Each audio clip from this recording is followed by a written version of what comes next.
So how did this Greater Syracuse Sports Hall of Fame come about? Whose idea was it? Look no further than William M. Bill Dutch and fellow co-founder, Hall of Famer Luke Laporta. After visiting the Rome, New York Hall of Fame, and they said, why don't we have one of these for Syracuse? And that was the spark. Dutch, a Syracuse-born graduate of Nottingham, was the Hall of Fame's first president and a forward-looking board member ever since. Beyond that, his involvement with sports in the community has been hands-on and spanned more than half-century. He remains determined to find a permanent home for our town's Hall of Fame. Bill attended St. Lawrence and graduated from Syracuse University in 1967, moving on to SU's Graduate School of Business. Since '82, he's been co-owner of Kelly and Dutch Real Estate.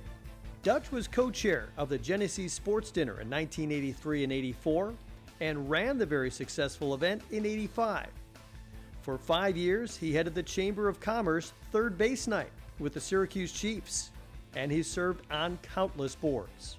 How do you find enough time to do the things he does for baseball and for the Hall of Fame when you're so busy as a businessman? As Chiefs president, Dutch hired general manager Jason Smorrell.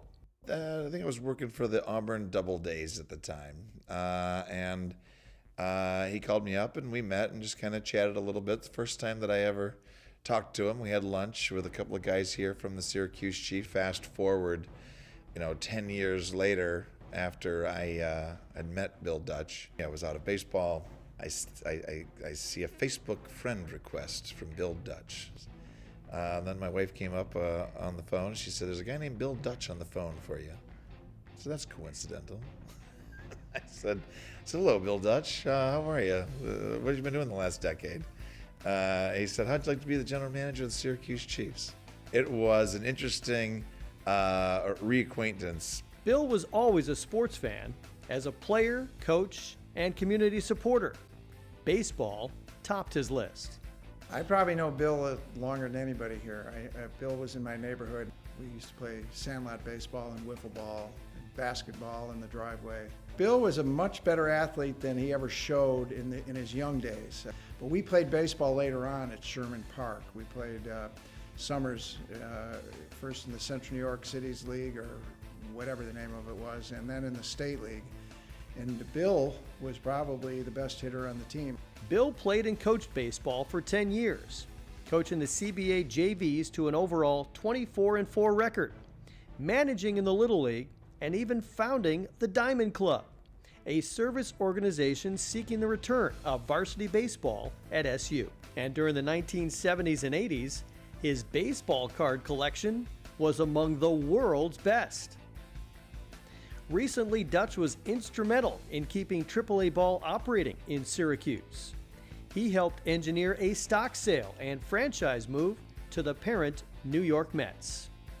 And then I ended up working with Bill for 4 years here at the Chiefs, and he was great to work with. It's a single thing that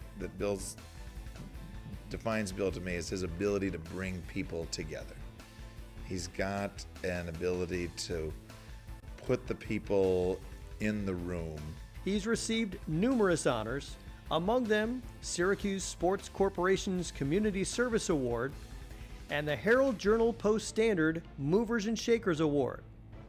Now, Bill Dutch becomes a member of the Greater Syracuse Sports Hall of Fame, class of 2018.